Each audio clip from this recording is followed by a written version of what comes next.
గుప్త ఆరుతో, నువ్వు భూలోకానికి వెళ్ళడానికి నీకు అన్ని అర్హతలు ఉన్నాయి బాలిక.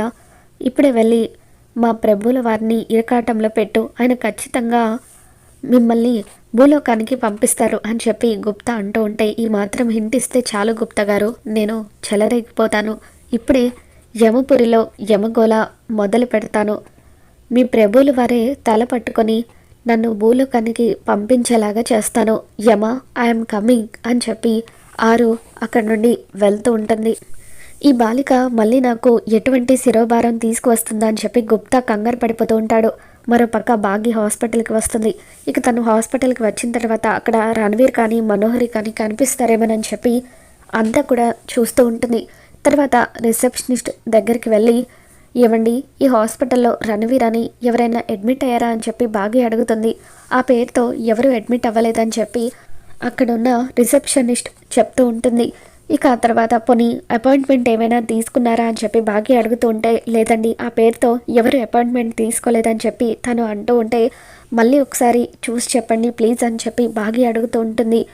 రమేష్ అని చెప్పి ఆ రిసెప్షనిస్ట్ అడుగుతూ ఉంటే, కాదండి రణవీర్ అని చెప్పి బాగి అంటుంది.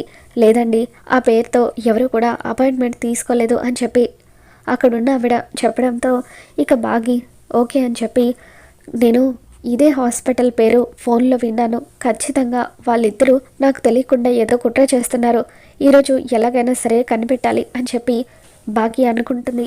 బాగి హాస్పిటల్లోకి రావడం రణవీర్ మనోహరి ఇద్దరు కూడా చూస్తారు. వాళ్ళిద్దరూ ఒక్కసారిగా షాక్ అవుతారు. మరో పక్క అంజుని నర్స్ ఒక రూమ్లోకి తీసుకువెళ్ళి బ్లడ్ టెస్ట్ చేస్తూ ఉంటుంది. ఇక రణవీర్ మనోహరి ఇద్దరు కూడా బాగికి కనిపించకుండా ఉండడం కోసం అని చెప్పి పక్కకు వచ్చి దాక్కుంటారు. మిస్ అమ్మ తన జోలికి వచ్చినా ఊరుకుంటుందేమో కానీ పిల్లల జోలికి వస్తే మాత్రం అస్సలు ఊరుకోదు, ప్రాణాలు తీయడానికి కూడా వెనకాడదు. ఇప్పుడు కనుక మనల్ని ఇక్కడ చూసేస్తే నీ గురించి అమర్కి మొత్తం కూడా చెప్పేస్తుంది అని చెప్పి మనోహరి అంటూ ఉంటుంది. నీ ప్లాన్ నా ప్లాన్ అంటూ వేరు చేసి మాట్లాడుతున్నావేంటి మనోహరి? అసలు నువ్వే కనుక ఆ రోజు దుర్గని నా నుండి దూరం చేయకపోతే ఈరోజు నాకు ఈ పరిస్థితి వచ్చుండేదే కాదు కదా అని చెప్పి రణవీర్ అంటూ ఉంటాడు. అమర్ దగ్గర నన్ను ఇరికించడానికి నువ్వు ఇదంతా కావాలని ప్లాన్ చేయడం లేదు కదా అని చెప్పి రణవీర్ మనోహరిని అడుగుతూ, ఒకవేళ అమర్కి ఈ నిజం తెలిస్తే అమర్ నన్ను చంపేస్తాడు, నీకు కావాల్సింది కూడా అదే కదా, అందుకే కావాలని చేస్తున్నావా అని చెప్పి అమర్ అంటూ ఉంటే ఇక అప్పుడు మనోహరి, చూడు రణవీర్, నువ్వు నన్ను ఎలాగైతే చంపగలవో నాకు కూడా నిన్ను చంపడానికి నిమిషం కంటే ఎక్కువ టైం పట్టదు. మనం ఇలా కొట్టుకుంటూ ఉంటే ఆ మిస్సమ్మకి మనం ఈజీగా దొరికేస్తాము అని చెప్పి కాసేపు సైలెంట్గా ఉండు అని రణవీర్తో అంటూ ఉంటుంది. ఇద్దరు కూడా అలా ఒక చోట దాక్కుని బాగిని గమనిస్తూ ఉంటారు. బాగి అంజుని నర్స్ ఎక్కడైతే బ్లడ్ టెస్ట్ చేస్తుందో ఆ రూమ్ వైపు వెళ్తూ ఉంటుంది. ఇక ఆ రూమ్లోకి తొంగి చూస్తూ ఉంటే మనోహరి, అంజు ఆ రూమ్లోనే ఉంది అని చెప్పి రణవీర్ అంటూ ఉంటాడు. ఇద్దరు టెన్షన్ పడుతూ ఉంటారు. ఇక బాగి ఆ రూమ్లోకి తొంగి చూసేసరికి నర్స్ అంజుకి బ్లడ్ టెస్ట్ చేస్తూ అడ్డుగా నిలబడటంతో బాగీకి అంజు కనిపించదు. ఇక ఆ తర్వాత బాగి ఖచ్చితంగా ఇక్కడే ఎక్కడో ఉండుంటారు అని చెప్పి అలా మొత్తం కూడా చూస్తూ ఉంటే, ఇదేంటి ఈ అమ్మాయికి ఇంత అనుమానం ఏంటి, ఎవరు కనిపించకపోతే ఇక్కడ నుండి వెళ్ళిపోవచ్చు కదా అని చెప్పి రణవీర్ అంటూ ఉంటాడు. అప్పుడు మనోహరి, వీళ్ళ అక్కలాగే ఇది కూడా మొండిది, ఏ విషయమైనా సరే తెలుసుకోకుండా అస్సలు వదిలిపెట్టదు. అయినా అమర్ ఎలాగో ఊర్లో లేడు కాబట్టి అది ఇక్కడ జరిగే విషయాలు ఏవి కూడా అమర్కి చెప్పి టెన్షన్ పెట్టదు. దాని దగ్గర మన గురించి సరైన సాక్ష్యాలు కూడా లేవు కాబట్టి మనం ఏమీ టెన్షన్ పడాల్సిన అవసరం లేదని చెప్పి మనోహరి రణవీర్కి చెబుతూ ఉంటుంది. మరో పక్క అమర్ ఢిల్లీ నుండి ఇంటికి తిరిగి వస్తాడు. ఇక అమర్ తిరిగి రావడంతో, ప్రయాణం బాగా జరిగిందా నాన్న, కళ్ళేంటి అలా అయిపోయాయి, రాత్రంతా సరిగ్గా నిద్ర లేదా అని చెప్పి నిర్మలమ్మ అడుగుతూ ఉంటుంది. బ్యాక్ టు బ్యాక్ మీటింగ్స్ ఉన్నాయమ్మా, అందుకే నిద్ర సరిగ్గా పోలేదని చెప్పి అమర్ అంటూ ఉంటాడు. మీరేంటో మీ ఉద్యోగాలేంటో అని చెప్పి నిర్మలమ్మ నాకేం అర్థం కావట్లేదని అంటూ ఉంటే, నీకు అర్థం కాకపోవడం వల్ల నష్టమేం లేదులే కానీ వెళ్ళి కాఫీ తీసుకురా, వాడు బాగా అలసిపోయాడు అని చెప్పి సదాశివం గారు అంటూ ఉంటారు. మిస్సం ఎక్కడా కనిపించడం లేదేంటి అని చెప్పి అమర్ అంటూ ఉంటే అప్పుడు నిర్మలమ్మ నిజం చెప్తూ ఉంటుంది. ఇందాక రణవీర్ అంజుని తీసుకొని బయటకు వెళ్ళాడు కదా, అందుకే మిస్ అమ్మ కూడా అని చెప్పి చెప్తూ ఉంటే అప్పుడు సదాశివం కవర్ చేస్తూ, రాతోటి సరుకులు తీసుకురావడానికి ఇంట్లో లేడు కదా, అందుకే మిస్సమ్మ సరుకులు తీసుకురావడానికి బయటకు వెళ్ళింది అని అబద్ధం చెప్తాడు. మీరు వెళ్ళి ఫ్రెష్ రండి అంటూ అమ్మని లోపలికి పంపిస్తాడు. ఏంటండి, ఎందుకు మిస్సమ్మ గురించి అబద్ధం చెప్పారని నిర్మలమ్మ అడుగుతుంది.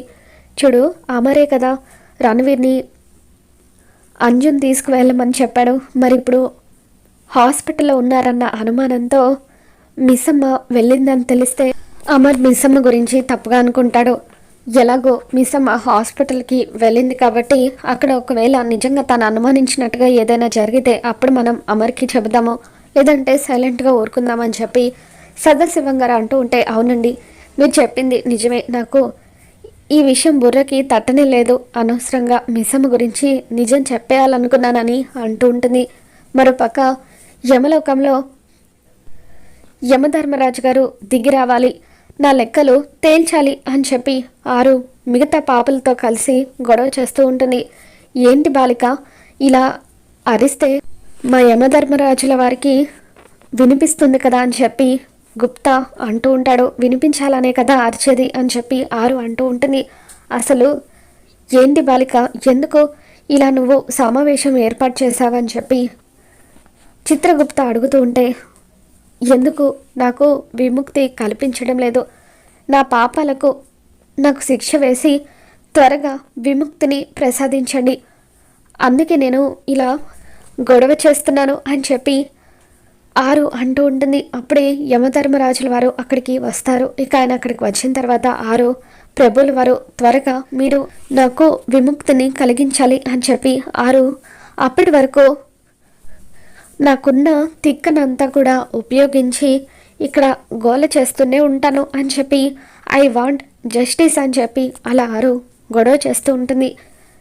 ఏమిటి ఈ శిరోభారము, మాకు మా పితృవర్యులు ఈ మానవులతో జాగ్రత్తగా ఉండమని చెప్పారు, మేమే అప్పుడు నవ్వుకున్నాము, కానీ వాళ్ళప్పుడు అలా ఎందుకు చెప్పారో ఇప్పుడు నాకు అర్థమవుతుందని చెప్పి యమధర్మరాజు తల పట్టుకుంటారు.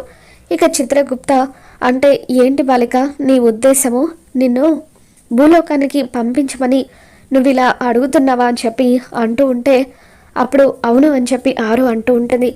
ఇక యమధర్మరాజు గారు, ఈ బాలిక నా నరకమున నాకే నరకం చూపిస్తుంది అని చెప్పి మిగతా పాపులని పంపించేయండి అని అంటూ ఉంటే ఇక ఆరు, మీరు వెళ్ళండి వెళ్ళండి అని చెప్పి అంటూ ఉంటుంది.